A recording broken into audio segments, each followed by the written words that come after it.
Hello, welcome to episode 53 of How to Play Like a WoP Pro. Today I'm going to be looking at a replay from Ichaztelon on Arctic region, or Mannerheim Line I should say, in the S-Conk. And by the way, I have no idea how to say his name, so probably I'm just going to say him for the whole replay.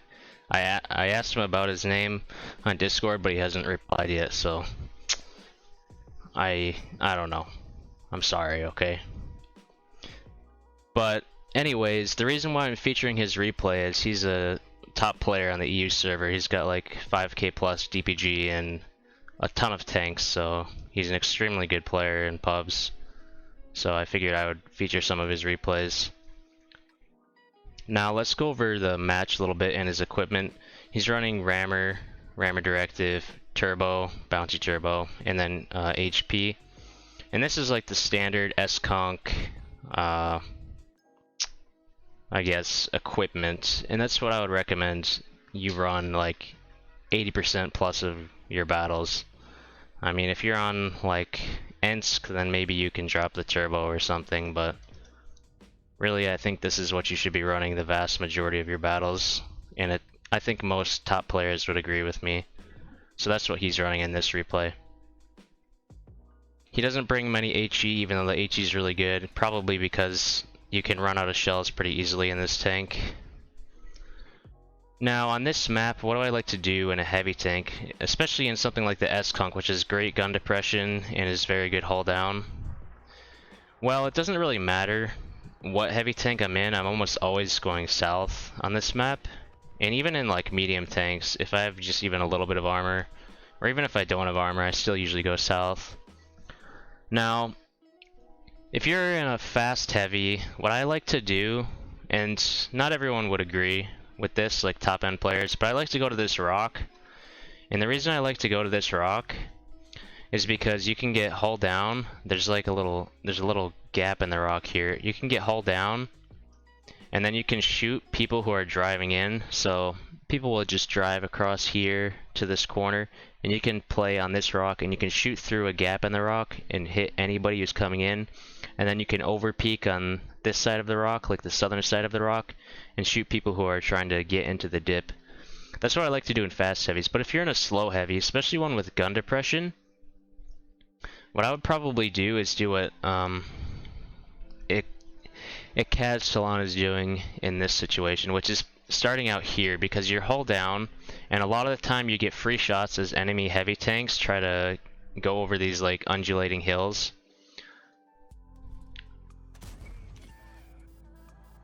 Misses his first shot, but I guess you can kind of see the benefit of this position, especially in something with great gun depression.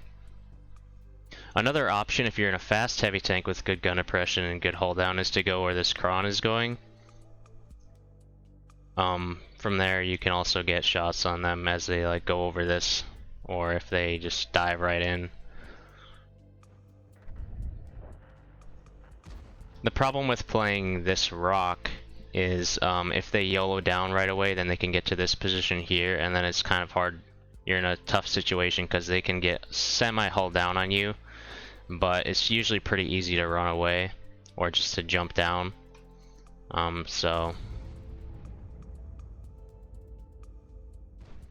those are the different plays. Now, on this map, from this side, what's the main way that you farm damage? Well, in my opinion, you've got your initial damage on the people crossing like this, or if you go to this rock position, which he's doing now, anybody who's coming here to this corner you can shoot. And he's a little bit too slow because he's in an S-Conk, so he's probably not going to find anybody here unless it's like a 279E. Here's the gap in the rock I was talking about. But after the initial damage, a lot of your damage is often going to come from, if they don't push down anyways, it's going to come from pushing down over here and then farming anyone who's on this corner right here. So this corner on this map is a terrible spot to go. Never go here ever if you spawn on this side. It's just you just die for free if they take this spot, because they're completely hull down on you. If you back up at all, you get hit by TDs or campers. Just never go there. You're just literally free damage.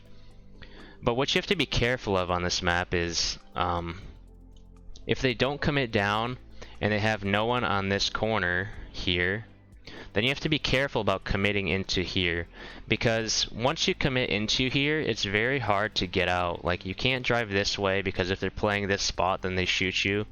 You can't really drive over here because this guy at the rock shoots you.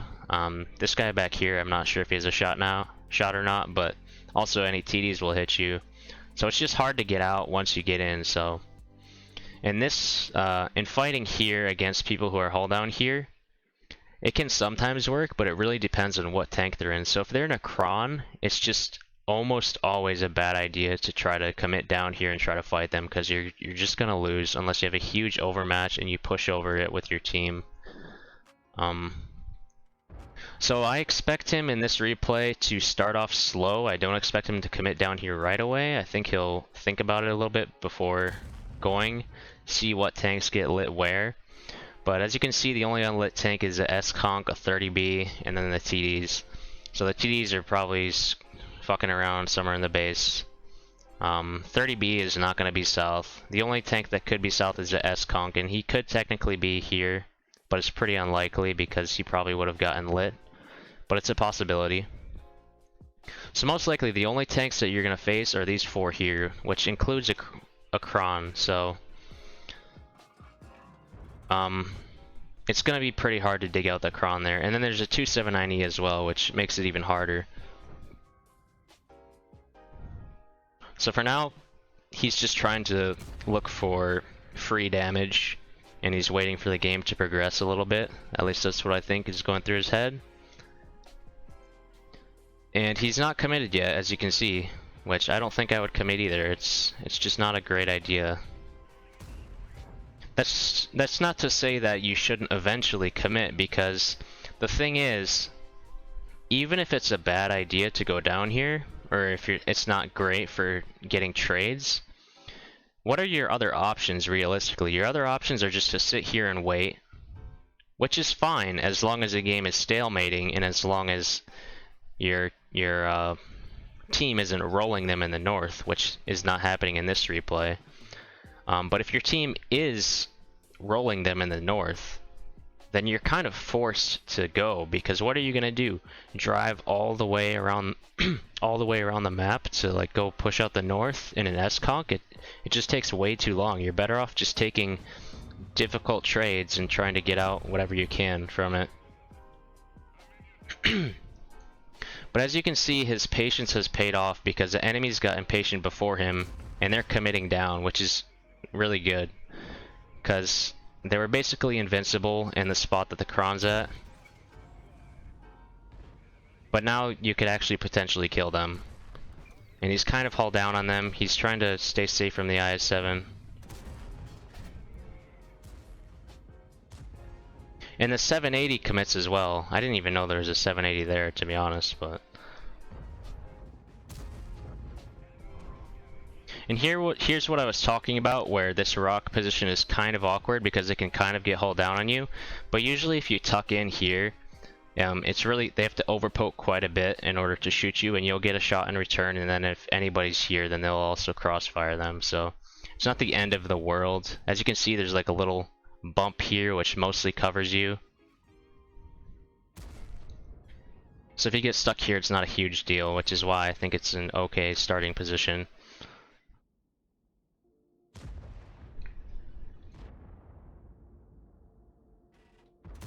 And he's just slow playing now. If you'll notice, he has not committed down yet to fight them on the corner. And I think the reason why is, as long as he's above them and if he plays properly, he shouldn't take any damage. But there's a chance he'll do damage to them. He isn't free farming them or anything, but he'll eventually get shots on their cupolas. If this guy overpokes, he gets a shot. But if he commits down, then first of all, that allows this 279E to get aggressive up high. I mean, technically not, because there's a Yag, so it'd be kind of risky of him to do that. But if you're playing on the corner, you're basically forced to trade damage, and you can only outplay opponents so hard when you're just on a corner against them, because if they want to, they can just overpoke and trade damage with you, and there's not very much you can do about that. Like, you can try to shoot 2 for 1, so you get 2 shots in for 1 shot of enemy damage, but when you're a really high level player, even a 2 for 1 trade isn't always ideal. Because if you're trying to do more than 5,000 damage a battle, if you're doing 800 damage, so you're getting 2 shots into the 780, and he's shooting you for 500, you're only going to end up with like 4.5k or something, and it's just not ideal. But now he finally decided it's time to go down. And he's using a position that I don't see people use very often. It's one that I often forget to use. And it's this position right here. It's a hull down. And so this is really smart by him, because now he can play hull down on them, snipe their cupolas. To play this position, you do need a lot of gun depression, which even the S-Conk doesn't have quite enough to make it comfortable to play. But he is basically completely hull down on them, and if they push around the corner at all, then he'll damage them. That was a nice shot. Now you always have to be paying attention though in this kind of situation. You have to make sure that you do not lose the top side, and it's very unlikely that they'll lose the top side because they have an IS-4 here. But it's just something that you need to pay attention to, because if they win the top side, then suddenly your team is just stuck in the low ground, and it's not a great situation.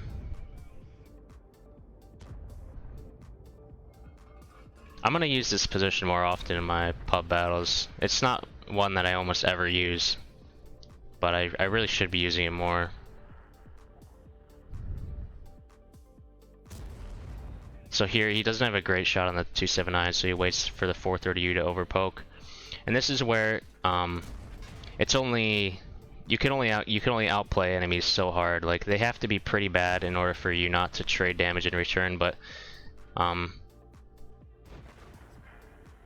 it's fine if they're bad players, because if they're bad players, you can usually outtrade them, especially since you're a little bit hull down here. But if they're decent players, it's very hard to like trade without taking damage in return. But as you can see, the 430U is not a good player, so he gets away with getting a free shot. But here you see both the enemies are aggressing, so he needs to back off now, and unfortunately his teammate is kind of blocking him. So, but the enemies hesitate for a second, so it works out. And you can tell he wants to focus the 279E, because the thing is, if the 279E gives you a penning shot, then you're probably going to want to take it, because he's lower HP than the 780. He's also just a more difficult opponent. So if he gives you the opportunity to pen him, you should take it probably, because you're not going to get that opportunity very often probably.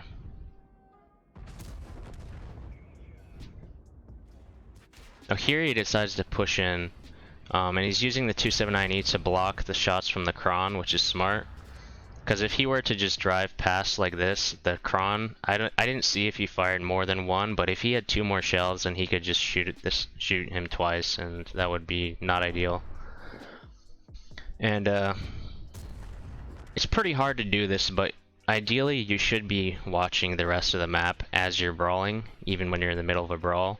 And as you can see, the game is still relatively close, but their team is up on tanks and up on map control as well. It's going to be hard to dig out this STB for a little bit, unless they have a lot more HP and they can just push him. But this is why also when you spawn on this flank, I really don't like committing down here unless I'm top tier, or if like all my teammates go down here. Like, and also I wouldn't recommend committing down here from the other flank until you see how many tanks are spotted on this flank. So if there's 10 unspotted tanks still, and you have like 2 teammates here and they have like 4 unspotted heavies, just don't commit yet, because wait to see whether their heavies get spotted somewhere else on the map. If they don't, then don't commit, because you can always just commit later. But if you commit in too early, and then those heavies turn out to actually be here, and they were just lagging behind at the start of the game, now suddenly you're in a really bad situation because you're outnumbered, and they're just going to push you. So this position here is where I almost always start in heavy tanks, especially if I have gun depression and pretty good turret and upper hull armor, because it's just a very safe location, and if they end up pushing around this corner, you can farm a lot of damage, especially in something like a Kron. But you're about to witness why this position is terrible. At least I think you're about to witness that. That was a little unlucky.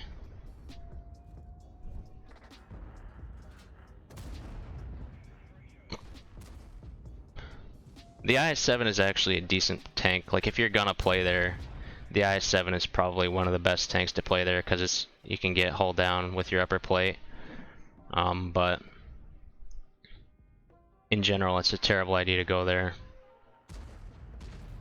Now, I expect him to try to push the Kron eventually, but he probably is only going to do it once the Kron reloads, and he really needs his Kron teammate to push with him, otherwise it's kind of a little bit of a risk, or even it's a pretty big risk, because the Kron, even if he's reloading, it takes him like 18 seconds to reload or something, or no, that's the VZ, I think I don't remember, it's somewhere around 20 seconds to reload. And even if you shoot him, like, that gives you time to shoot him like 4 times or something, but then he's still alive on a 2-shot, and then he can clip you because it's a roll whether or not he just outright kills you. Now, I have no idea how this IS-7 hit him. I didn't know that angle even existed, so that's super unlucky because now it's even harder to push the Kron.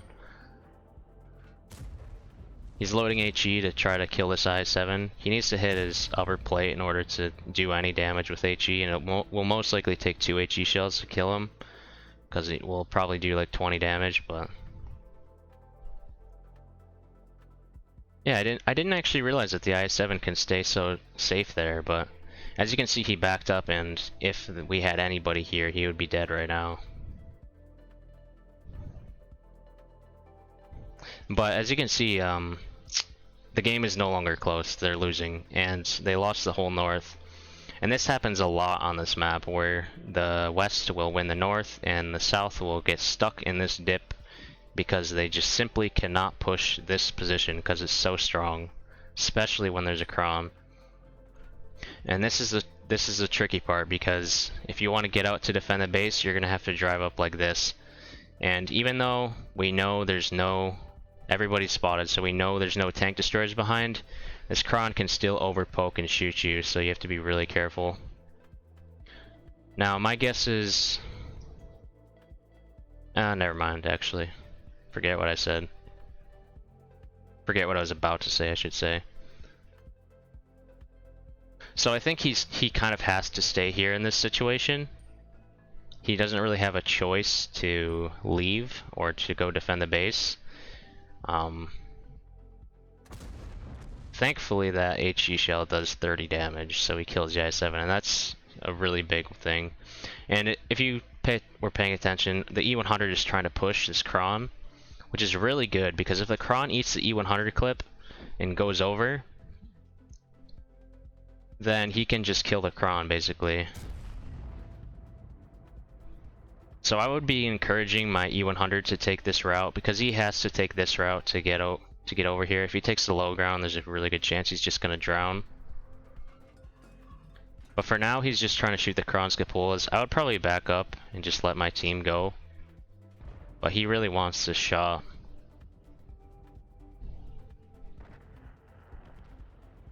But now I'm not even sure if the E100 will push, because the E4 is here and he can potentially shoot him in the side. That was a nice shot on his cheek. And I think he's trying to bait the Kron into poking right now. But as you can see, this Kron is not... I don't know if it's just a coincidence, but I don't think this Kron's a bad player, because I've seen him raise his turret a couple times now when he's been aiming at his cupolas, which is exactly what you should be doing in a cron, because it covers your cupolas. Now he only has 8 shells, which really sucks. So we can't really afford to be shooting cupolas right now. And he just decides to YOLO him, which is very risky, because a cron should just kill him here, to be honest. But it works out because a cron bounces him twice. And if you look at the map, don't think it was a terrible play, it was just a really risky play. Because your team is getting surrounded, your E100 just suicided. There's 4 tanks here. They're gonna come for you very soon, and he's all alone now. So, in a situation like that, you don't want to be waiting for the enemy to all converge together and push you all at once. You want to be dealing damage to as few you want to be dealing with as few opponents as possible at a time. And so that's what he's doing. He's creating a 1v1 before he can get 4v1 basically. And the cron he's really messed up. He's stuck in the water. He's gonna get tracked probably here. He might not have gone for the track because he might have just wanted the damage. I don't know, but either way, the cron he's screwed. And he goes for the ram, which is really smart because he only has 3 shells left, so that saves him a shell.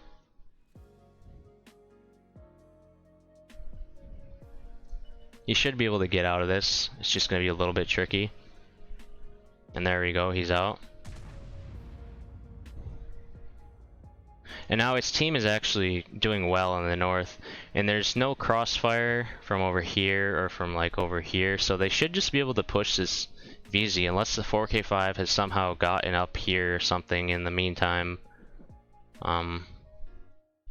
which I don't really expect to be the case. Here's the 4K. Yeah, like I said, I didn't expect that to be the case. I was expecting them to converge on him like 4v1. He's trying to get gun depression. It's kind of tricky. And ideally he doesn't have to waste a shot on this guy, because then he wouldn't get the full damage from the shell, and the cron takes him out, so that's kind of perfect. Even if the 4K5 snapped him, it's pretty unlikely. It's probably only like a 30% chance that he would do 800 damage because he's not going to pen him at this angle. He's just going to splash him.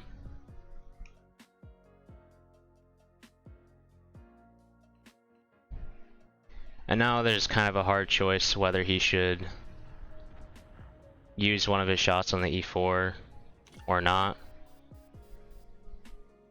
I think I probably would if the E4 makes it easy for him, but and here's what he's doing here, by the way. This looks kind of weird. Like, what is he doing? He's just sitting in the open after getting spotted. I mean, it's pretty obvious that the 30B is most likely here. Could be I think like somewhere like here or something. There's actually a tree down there, so it could be, but why is he sitting side on? Well, he wants the 30B to fire at him, I think, is what's happening. And he's just willing to trade damage. He only has 2 shots left anyway. So, and the 30B is the one with the health. The E4, you're only going to get 200 damage for spotting him. So he wants the 30B to shoot him. He's even moving his turret around to like bait the 30B into firing in case the 30B is scared of him shooting him back. But the 30B doesn't take the bait. I mean, the 30B, you can kind of get you can get a sense of what kind of player the 30B is just by how he's been playing so far. There were 4 tanks here, and there was just him, and all of his teammates were spotted over here, and the 30B still didn't push in, so that tells you that their 30B he's a pussy. Now there's a small chance here that he can ram kill the E4, but he would have to get the E4 to fire in order to do that, and then he would also have to be above the E4. So Now okay, here he gets spotted. I think one thing that you could do in this situation is like poke around this slowly, and then it can kind of tell you where approximately he is. So what that might tell me is he's on this side of the bush because he only got spotted after he came around this rock. But it could also be the case that these trees here are creating like a weird situation where he's only getting lit when he pokes out this far. But he is there, and he was exactly where I predicted. I mean, it was kind of obvious, but... And the 30B finally takes the bait. Now he needs to get hull down before this next shot, because otherwise he'll die. The 30B, this rock is covering like this, and the terrain below him is covering like this, but he still has a shot on like this. So he's gonna try to get safe. He just barely gets safe in time, and he hits his outer track. But now he can get full damage for both shots, and he even goes for a fire there. Aiming here to go for a fire. Now he's out of ammo. But there's still a possibility that he can do a little bit of damage. Unfortunately, the 30B penned him, so he's a one-shot for the E4 now. But if he can get the E4 to fire, or if the E4 bounces him, then he can ram the E4 for some damage. Now I'm not sure if he's playing for a win here, or if he just wants to get as much damage as possible.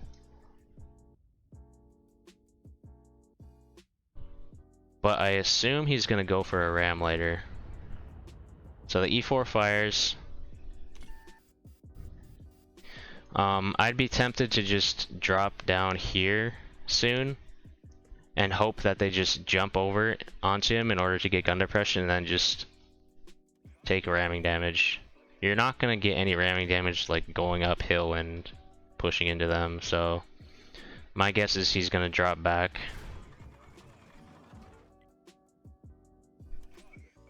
Or maybe he just doesn't care about the ramming damage.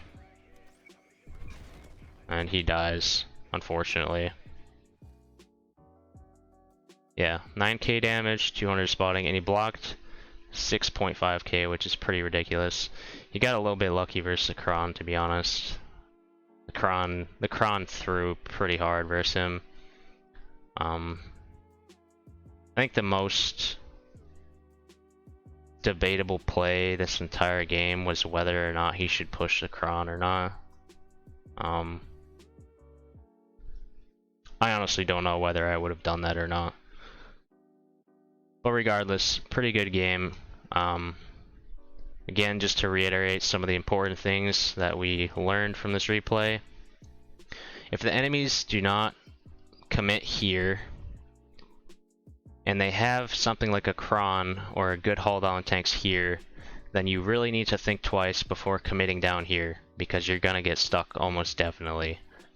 And so you saw how patient he was in the start of the game. Another thing, this rock position is pretty strong for shooting anybody who pokes this corner who's driving to this corner, especially if you're in a fast heavy and you get here, or even a fast medium like a CS. Another thing, if you're in a slow heavy, start off the game using these hills here, especially if you have a little bit of gun depression, to shoot guys who are driving like this.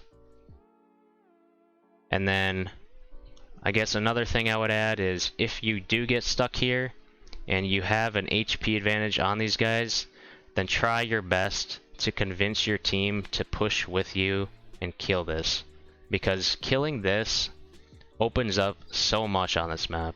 Once you kill this, you can go down the water and you get to this position here, and from here you farm anybody who's on this little perch here around the corner here.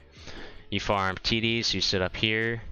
Anybody who's at this rock is a free kill. You just get hull down on them back here and kill them.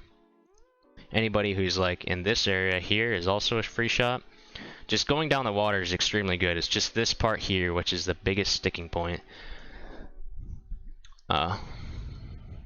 So yeah, pretty well played. Got to see some spicy Capola shots and whatnot. So thanks again for letting me use your replays to make videos, and I might make more videos with some of his replays in the future. We'll see. Thanks for watching, and I'll see you guys next time. Sorry this was so long, but there's honestly a lot to analyze in these replays, so I don't really mind the fact it took so long. As long as I'm talking about useful things, at least things that I think are useful. Alright, see you later.